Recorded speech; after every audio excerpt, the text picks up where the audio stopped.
welcome back. So today I'm going to be teaching you a really fun move called the lunge. It looks like this. Okay, so lunges are a lot of fun. When I teach these, I always want to start on the wall with some stretching.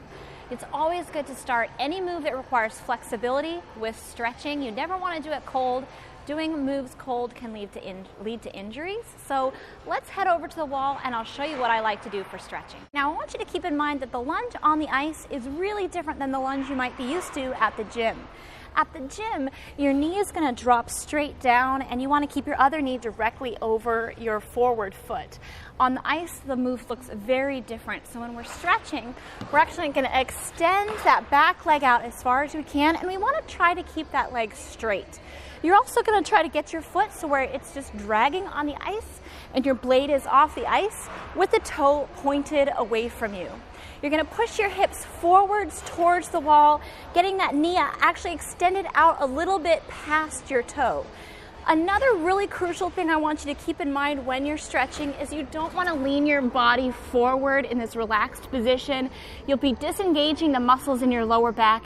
It's not a very pretty position, and if you stretch this way, you're going to see that reflected in your lunge out on the ice. So when you're stretching, keep your body up tall, engage your lower back.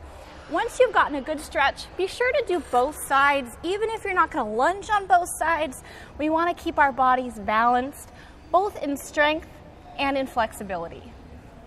Once you've got a good stretch here, we can learn how to do it with some movement. Okay, so to do this with motion, we're just going to take a couple of steps. We're going to go into a 2-foot glide, put our hands out in a nice low V, and go down into that same lunge position we practiced on the wall. Remember, keep your body up really tall.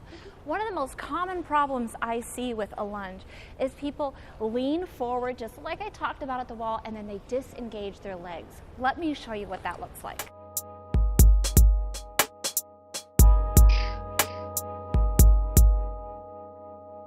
So people often go into it with their back disengaged, the way I talked about it on the wall.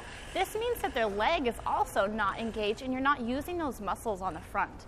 So use those muscles in your quads, engage your lower back. You'll have a much stronger and prettier looking lunge in the long run. Now, if you're having a hard time getting into the lunge from a 2-foot glide, you can always try going down into a dip first so you're lower to the ice and then extending your leg out behind you. This might feel a little safer for you if you're just starting. Now, the proper way to go into a lunge is from a 1-foot glide. Let me show you what that looks like. So we're just going to give ourselves a nice, good couple pushes, extend out, go down into our lunge, extend back up, and that is ultimately what you want to work towards on doing your lunge. If you're having a hard time getting back up, doing a lunge in this style with a 1-foot glide, then I suggest as you stand up, you shift your weight forward so that your upper body is more over your gliding foot.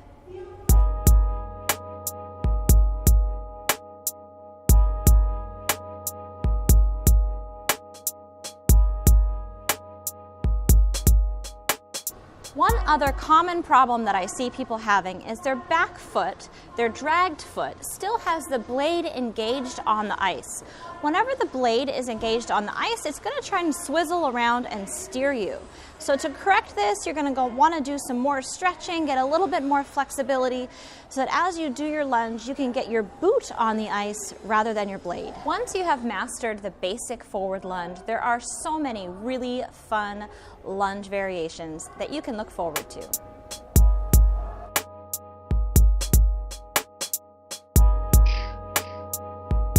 Thanks so much for watching. I hope you enjoyed this one. Of course, give us a thumbs up, and I always look forward to reading your comments below. If you want to see a video with some of those fun variations, let me know. I'd love to do that for you. Of course, don't forget to hit that subscribe button and come back for the next one.